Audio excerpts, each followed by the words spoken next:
기도는 유한한 인간이 무한하신 하나님과 접속하는 가장 경이로운 사건입니다. 예수님은 공생애를 시작하시기 전 40일 기도하셨고 또 겟세마네 동산에서 십자가에 못 박히시기 전에 기도하셨습니다. 사역의 중간중간 새벽 미명마다 하나님 앞에 기도하셨습니다. 예수님의 기도하시는 모습은 가장 연약하지만 또 가장 강하신 하나님의 모습이기도 합니다. 오늘 본문 말씀 가운데 구약의 가장 위대한 선지자였던 모세에게도 이런 모습이 보여집니다. 자신의 사랑하는 백성들을 위해서 할 수 있는 것이 아무것도 없다라고 여겨지는 그 순간 모세는 기도하였습니다.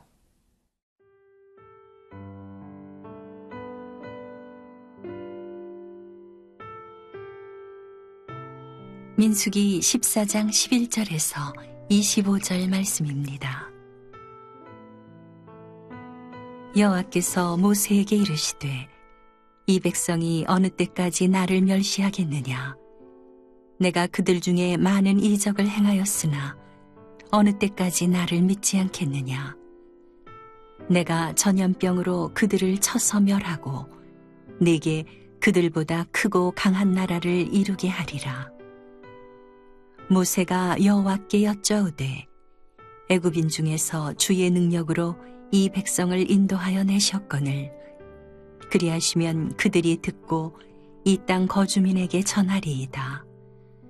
주 여호와께서 이 백성 중에 계심을 그들도 들었으니 곧 주 여호와께서 대면하여 보이시며 주의 구름이 그들 위에 섰으며 주께서 낮에는 구름 기둥 가운데에서 밤에는 불 기둥 가운데에서 그들 앞에 행하시는 것이니이다. 이제 주께서 이 백성을 하나같이 죽이시면 주의 명성을 들은 여러 나라가 말하여 이르기를 여호와가 이 백성에게 주기로 맹세한 땅에 인도할 능력이 없었으므로 광야에서 죽였다 하리이다. 이제 구하옵나니 이미 말씀하신 대로 주의 큰 권능을 나타내옵소서. 이르시기를 여호와는 노하기를 더디하시고 인자가 많아 죄악과 허물을 사하시나 형벌받을 자는 결단코 사하지 아니하시고 아버지의 죄악을 자식에게 갚아 3, 4대까지 이르게 하리라 하셨나이다. 구하옵나니 주의 인자의 광대하심을 따라 이 백성의 죄악을 사하시되 애굽에서부터 지금까지 이 백성을 사하신 것 같이 사하시옵소서. 여호와께서 이르시되 내가 네 말대로 사하노라. 그러나 진실로 내가 살아있는 것과 여호와의 영광이 온 세계에 충만할 것을 두고 맹세하노니 내 영광과 애굽과 광야에서 행한 내 이적을 보고서도 이같이 10번이나 나를 시험하고 내 목소리를 청종하지 아니한 그 사람들은 내가 그들의 조상들에게 맹세한 땅을 결단코 보지 못할 것이요 또 나를 멸시하는 사람은 한 사람도 그것을 보지 못하리라. 그러나 내 종 갈렙은 그 마음이 그들과 달라서 나를 온전히 따랐은즉 그가 갔던 땅으로 내가 그를 인도하여 드리리니 그의 자손이 그 땅을 차지하리라. 아말렉인과 가나안인이 골짜기에 거주하나니 너희는 내일 돌이켜 홍해 길을 따라 광야로 들어갈지니라. 아무것도 할 수 없다라고 여겨지는 그 순간에 드렸던 모세의 기도는 자신을 위한 기도가 아니라 하나님의 영광을 구하는 기도였습니다. 15, 16절 말씀 같이 보겠습니다. 이제 주께서 이 백성을 하나같이 죽이시면 주의 명성을 들은 여러 나라가 말하여 이르기를 여호와가 이 백성에게 주기로 맹세한 땅에 인도할 능력이 없었으므로 광야에서 죽였다 하리라. 많은 사람들이 예수님의 공생애의 사역의 성공은 이 잔을 내게서 옮기시옵소서라는 예수님의 그 겟세마네 기도가 내 뜻이 아니라 아버지의 뜻대로 아버지의 원대로 되기를 원하나이다 라는 기도로 변화된 데서 발견할 수 있다라고 말합니다. 기도하는 인생은 망하지 않습니다 라는 말은 기도하면 뭐든지 원하는 대로 이룰 수 있다라는 의미이기보다는 진정한 기도를 통해서 내 자아가 변화되어지고 성숙된 내 자아가 인생의 열매로 또 사역의 결실로 자연스럽게 이어진다라는 의미인 것이죠. 그렇다면은 그 성숙한 기도라는 것은 무엇을 의미하겠습니까? 그것은 내 중심으로 드려지는 기도가 아니라 하나님 중심으로 드려지는 기도를 의미합니다.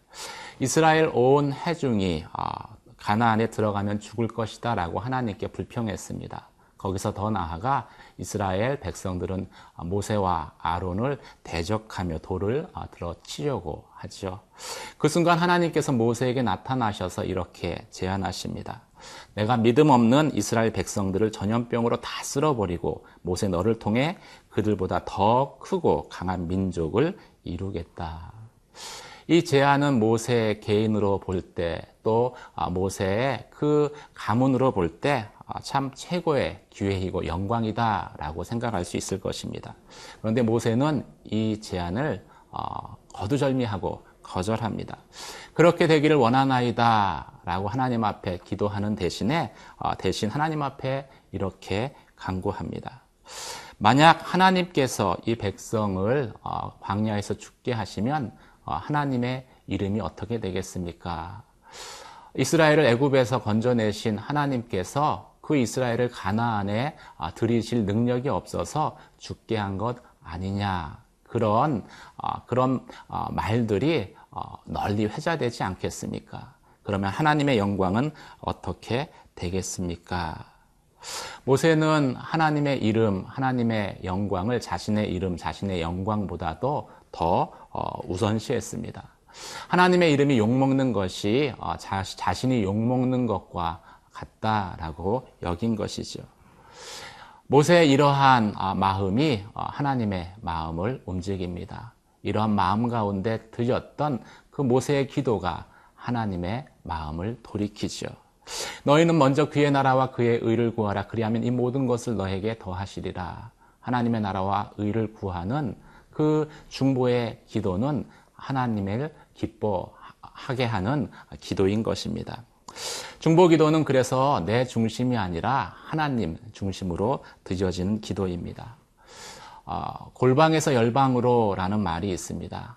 비록 내가 골방에서 홀로 기도하지만 그 기도하는 가운데 열방을 품는 하나님의 사람이 될 수 있다라는 것이죠. 사랑하는 성도 여러분, 내가 누군가를 위해서 할 수 있는 것이 아무것도 없다라고 여겨지는 순간이 있습니까? 그때는 하나님 앞에, 전능하신 하나님 앞에 무기력한 내가 기도해야 될 시간입니다. 또 기도를 통해서 여러분의 품이 내 중심에서 하나님 중심으로 골방에서 열방으로 넓혀질 때에 하나님은 나의 인생에, 나의 삶에 아름다운 열매를 거두게 하실 것입니다. 그러한 저와 여러분이 되시기를 주님의 이름으로 축복합니다.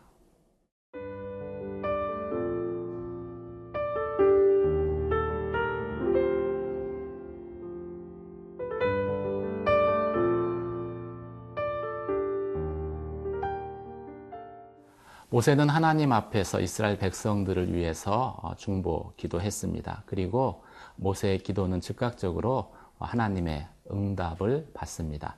18절 19절 말씀 보도록 하겠습니다. 여호와는 노하기를 더디하시고 인자가 많아 죄악과 허물을 사하시나 형벌 받을 자는 결단코 사하지 아니하시고 아버지의 죄악을 자식에게 갚아 3, 4대까지 이르게 하리라 하셨나이다. 구하옵나니 주의 인자의 광대하심을 따라 이 백성의 죄악을 사하시되 애굽에서부터 지금까지 이 백성을 사하신 것처럼 사하여 주시옵소서. 모세의 응답받는 기도에는 특별한 것들이 있었습니다. 첫 번째, 모세는 하나님의 성품을 의지해서 기도했다라는 것입니다. 모세는 상황이나 또 사람을 보고 기도하지 않았습니다. 응답받는 기도는 하나님의 변하지 않은 하나님의 성품에 근거해서 기도하는 것입니다. 상황에 근거한 기도는 하나님보다는 상황이 우리에게 주어지는 어떤 확률과 또 통계의 숫자에 더 의지하게 함으로 우리의 믿음을 제한할 수 있습니다.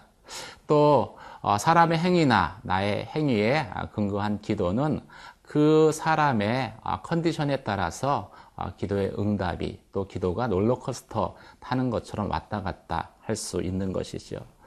예수님께서는 기도 응답의 근거가 우리에게 있는 것이 아니라 우리를 위해서 죽으신 예수 그리스도의 십자가의 공로에 있는 것을 말씀해 주셨습니다. 지금까지 너희가 내 이름으로 아무것도 구하지 않았으나 구하라 그리하면 받으리니 너의 기쁨이 충만하리라. 기도는 예수 그리스도의 이름으로 또 예수 그리스도의 공로를 의지해서 구하는 것입니다. 모세는 그 예수님의 이 말씀을 듣지는 않았지만 변하지 않은 하나님의 성품에 의지해 기도합니다. 여호와는 노하기를 더디하시고 또 자비가 많으시고 죄와 허물을 용서하시는 분이십니다. 이스라엘 백성들의 죄를 사하여 주시옵소서. 모세는 그렇게 기도했습니다. 두 번째 모세의 기도는 하나님의 사랑을 의지해서 기도하는 것이었습니다. 지금까지 이스라엘 백성들의 죄를 용서하신 그 크신 사랑을 따라서 이번에도 이들의 죄를 용서해 주십시오. 하나님이 우리의 죄를 용서해 주시는 것은 우리를 사랑하시기 때문입니다. 하나님이 예수 그리스도를 이 땅에 보내셔서 우리의 근본적인 죄를 사해 주신 것도 우리를 사랑하셨기 때문이죠. 하나님이 세상을 이처럼 사랑하사 독생자를 주셨으니 이는 저를 믿는 자마다 멸망치 않고 영생을 얻게 하려 하심이니라. 하나님은 사랑에 의해서 움직이시는, 행동하시는 분이십니다. 모세는 그 하나님의 사랑에 의지해서 이스라엘 백성의 용서를 구하는 것이지요. 그리고 하나님께서는 모세에게 이렇게 응답하셨습니다. 내가 말한 대로 내가 그들을 용서하겠다. 하나님은 인자와 자비가 많으신 분이십니다. 또 사랑으로 행하시는 분이시죠. 하지만 오늘 본문에서 하나님은 모세가 기도하였기 때문에 내가 이스라엘을 용서하겠다라고 말씀하십니다. 하나님이 응답하실 준비가 다 되어 있으시지만 하나님은 우리가 기도할 때까지 기다리신다라는 것이죠. 하나님이 중보기도자를 기뻐하시는 이유, 하나님의 나라와 의를 위해서 기도하는 중보기도자를 찾으시는 이유는 우리가 기도할 때 하나님께서 움직이시기 때문입니다. 물론 모세의 중보기도로 이스라엘의 죄가 사해졌습니다. 심판은 면했지만 그렇다고 습관적인 죄의 징계가 다 사라진 것은 아니죠. 하지만 그럼에도 만약에 모세가 기도하지 않았더라면 이스라엘은 영원한 심판 가운데 놓이게 되었을 것입니다. 사랑하는 성도 여러분, 내가 사랑하는 누군가를 위해서 아무것도 해줄 수 있는 것이 없다라고 여겨지고 그것으로 인해서 그 무기력함 때문에 참 마음 가운데 안타깝고 그리고 슬펐던 시간들이 있었습니까? 그렇다면은 그 시간이 여러분을 중보기도로 부르시는 하나님의 타임이다라는 것을 고백하시며 하나님 앞에 기도하시기 바랍니다. 모세처럼 나의 영광이 아니라 하나님의 영광을 구할 때 하나님은 그 기도를 통해서 누군가를 사망에서 생명으로 그리고 심판에서 용서로 옮기실 것이기 때문입니다. 그런 기도의 삶을 살아가는 오늘 하루가 되시기를 주님의 이름으로 축원합니다. 기도하겠습니다. 은혜와 사랑의 하나님 아버지, 내가 할 수 있는 것이 아무것도 없다라고 자포자기되어질 때 우리가 하나님 앞에 모세처럼 기도하게 하여 주시옵소서. 모세의 기도를 통해서 이스라엘의 심판이 면하여진 것처럼 하나님, 나의 기도를 통해서 하나님의 뜻이 이 땅 가운데 이루어짐을 보게 하여 주시옵소서. 그렇게 행하실 우리 주 예수 그리스도의 이름으로 기도드립니다. 아멘.